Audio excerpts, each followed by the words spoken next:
Assalamualaikum warahmatullahi wabarakatuh. Halo anak-anak, jumpa lagi di pembelajaran sosiologi bersama saya, Bu Catherine.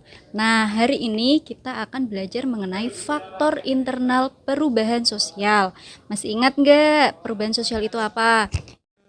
Untuk mengingat kembali definisi perubahan sosial, mari kita simak video berikut.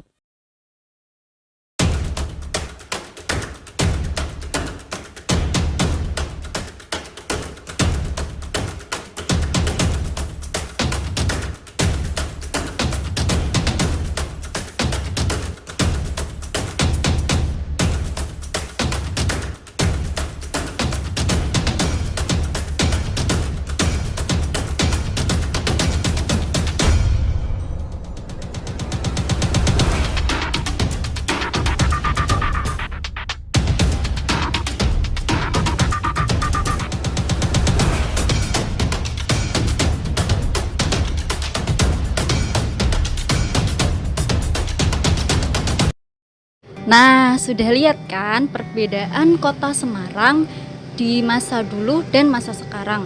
Kalau dilihat secara fisiknya sangat kontras ya perbedaannya ya. Kalau dari fisik saja sudah berbeda, bagaimana dengan kebiasaan, struktur, dan fungsi dari masyarakat tersebut? Apakah berubah? Pastinya dong berubah. Di gambar sebelumnya diperlihatkan bahwa di Semarang itu masih terdapat banyak sawah. Kalau banyak sawah, otomatis pekerjaan dari para penduduknya apa? Petani, peladang, ya kan? Nah, di slide selanjutnya pada tahun 2020 sudah banyak gedung tinggi yang menghiasi kota Semarang. Otomatis pekerjaan penduduk Semarang yang semula kebanyakan sebagai petani berpindah menjadi pekerja industri. Oke, dari ilustrasi tadi bisa disimpulkan bahwa definisi perubahan sosial adalah pergeseran yang terjadi pada lembaga, nilai, norma, fungsi, dan kebiasaan dalam masyarakat. Nah, apa saja yang mempengaruhi terjadinya perubahan sosial tersebut? Mari kita bahas di materi selanjutnya ya.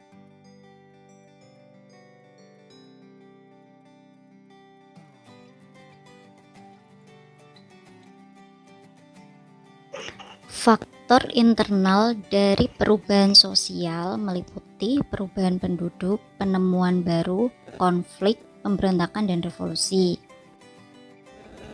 Oke, kita masuk ke pembahasan faktor internal perubahan sosial, yaitu dinamika penduduk atau perubahan kependudukan.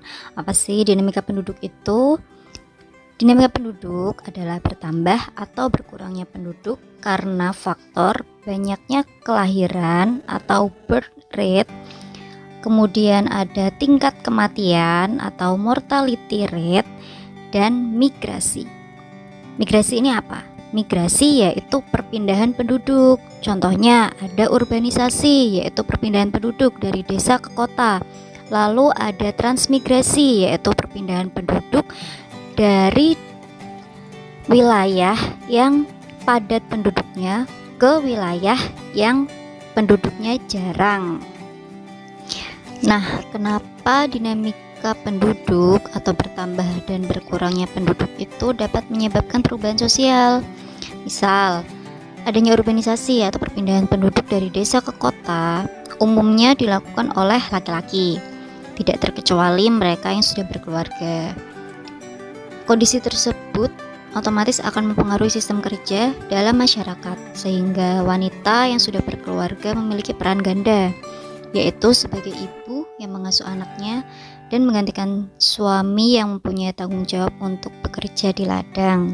Itu salah satu contoh dari faktor internal perubahan sosial, yaitu dinamika penduduk.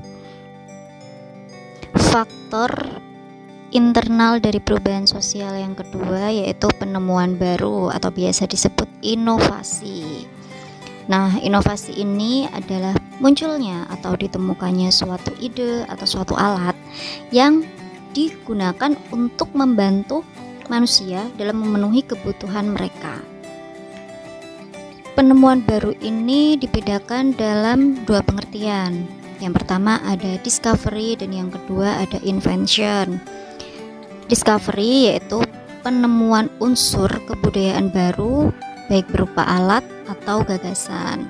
Lalu invention adalah proses menghasilkan suatu unsur kebudayaan baru dengan mengkombinasi atau menyusun kembali unsur kebudayaan lama dalam masyarakat. Singkatnya, discovery itu penemuan ide atau alat yang masih belum disempurnakan, yang masih berupa gagasan atau benda. Lalu invention yaitu proses penyempurnaan atau proses di mana suatu alat atau gagasan itu dimodifikasi sedemikian rupa agar nantinya bisa diterapkan untuk memenuhi kebutuhan manusia. Faktor internal selanjutnya yaitu konflik atau pertentangan. Suatu masyarakat yang mengalami konflik akan merasakan berbagai dampak, baik negatif atau positif. Salah satu contoh dari dampak konflik yaitu munculnya nilai atau norma baru yang mengakibatkan adanya pergeseran atau perubahan dalam masyarakat. Lalu faktor internal perubahan sosial yang terakhir adalah pemberontakan dan revolusi.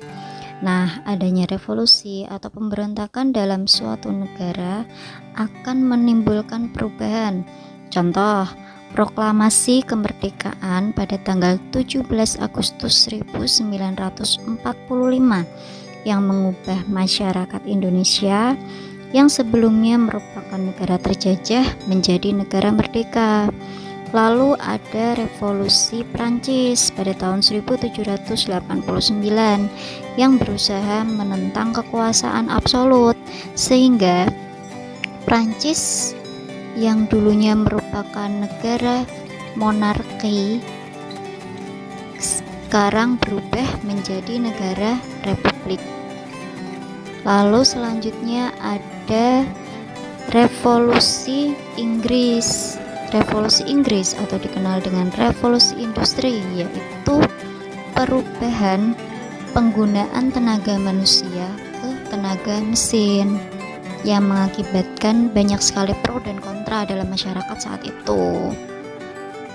Nah, demikian video pembelajaran kita mengenai faktor internal perubahan sosial. Tetap semangat, jaga iman, jaga imun. See you next time.